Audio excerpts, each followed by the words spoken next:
Hey, bonjour à toutes et à tous, c'est Pokéstrike. On se retrouve aujourd'hui pour une nouvelle vidéo sur Pokémon Soleil et Lune.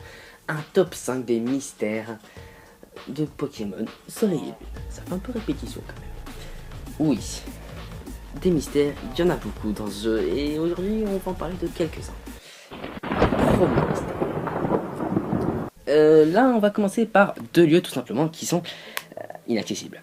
Le premier se trouve à Oula Oula sur le mont Hortan. Enfin, après le mont Ardent en fait. Vous voyez la centrale géothermique, on peut parler à scientifique, tout ça, mais à gauche, il y a une barrière. Une barrière qui nous empêche de passer, et qui pourtant, on voit derrière, il y a un chemin.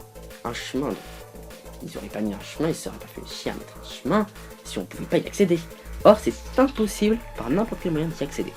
Et même, pour encore plus prouver, si on va sur la carte du Lotus Madex, on peut voir qu'il y a clairement un chemin pour accéder à cette centrale. C'est quand même assez étonnant, d'autant plus que sur Pokémon X et Y, il y avait exactement pareil, des endroits inaccessibles, encore une fois dans une centrale, mais cette fois électrique. Est-ce qu'il y aurait une histoire de centrale qui se rejoindra plus tard? Ça, on verra. Deuxième endroit, il se trouve à Akkala.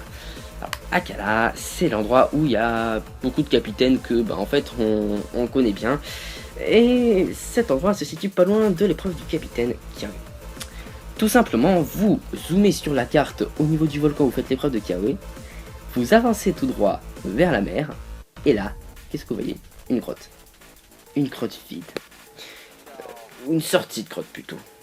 On ne sait pas du tout d'où elle vient, ni où elle mène, puisqu'elle s'arrête soudainement.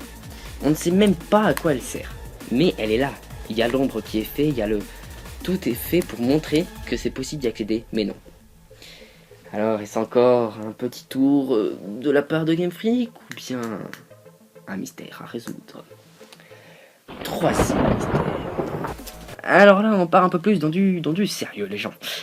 Le troisième mystère, eh bien, il se situe sur Oula Oula, à côté du village Toko, sur la route 13, au désert Aina. Ce désert est un petit peu spécial, c'est une sorte de labyrinthe, et honnêtement, c'est l'endroit le plus chiant pour trouver les ruines de l'essor pour trouver Toko Pillon. Qui en plus pas très joli. Enfin, ça c'est mes goûts bien sûr. Bref, sur ce désert, dans ce désert plutôt, on peut trouver deux gens. Un randonneur qui sert complètement à rien et un monsieur habillé en rouge qui est tout de même assez suspect. Très suspect même. Le mec qui vous parle carrément d'un Pokémon qu'il aurait déjà vu, commençant par le mot sol, et il vous parle clairement d'un légendaire. Alors nous, tout de suite, on va penser à Solgaleo. Tout de suite. Mais non. Non. Il va dire que c'est un autre Pokémon. J'ai même pas essayé si dans Pokémon Soleil, si dans Pokémon Lune, excusez-moi, il disait la même chose mais pour Lunala. Mais en tout cas, c'est quand même très mystérieux.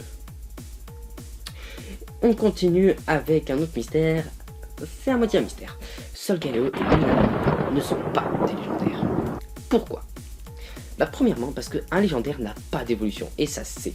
Or, Solgaleo et Lunala s'obtiennent en ignorant, et pour les obtenir, il faut faire une évolution. Et oui, on passe par Cosmog, Cosmoboom et Solgaleo ou Lunala. C'est quand même pas normal pour un Pokémon. En plus de cela, on peut avoir deux fois le même légendaire dans une seule partie. Par exemple, je prends l'exemple pour Pokémon Soleil, même si c'est la même chose sur Pokémon Lune. Il suffit d'avoir terminé la ligue, de se rendre à l'endroit où vous avez eu Solgaleo ou Lunala. Il y a une brèche. Vous parlez à cette brèche, il faut obligatoirement que ce soit la nuit. Et vous allez atterrir à l'hôtel de la Lune ou du Soleil. En gros, l'hôtel inverse de l'autre version que vous avez. Donc en plus ça sert pas vraiment à grand chose parce que vous pouvez même pas capturer les formes d'Alola spéciales à Pokémon Lune ou encore les Pokémon spéciales à Pokémon Lune. Non, non et non. C'est juste comme ça pour capturer Cosmog. Et oui, un deuxième Cosmog, un deuxième Pokémon légendaire. Alors vous allez dire, oui non mais c'est une autre génération, c'est normal. Non, c'est la même génération.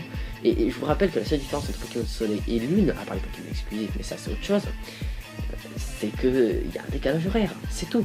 C'est la seule chose. D'ailleurs, on peut vous rendre compte que si on change de dimension, il fera jour.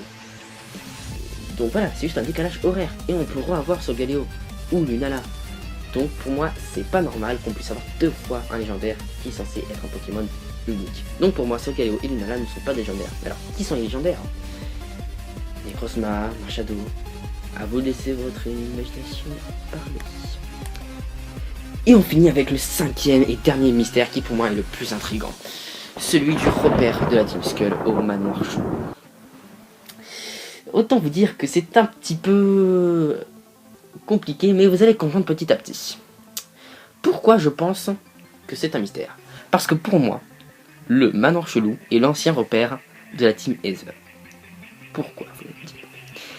Eh bien déjà, première chose, on va pas se mentir, un manoir, et si on compare le manoir et le repère de la Team Skull, ça se ressemble pas du tout, mais... Oui, parce qu'il y a toujours un mais... Avouez que c'est deux grands bâtiments qui sont importants. Mais ça, vous allez me dire, bon, c'est qu'une simple ressemblance. Et vous avez raison.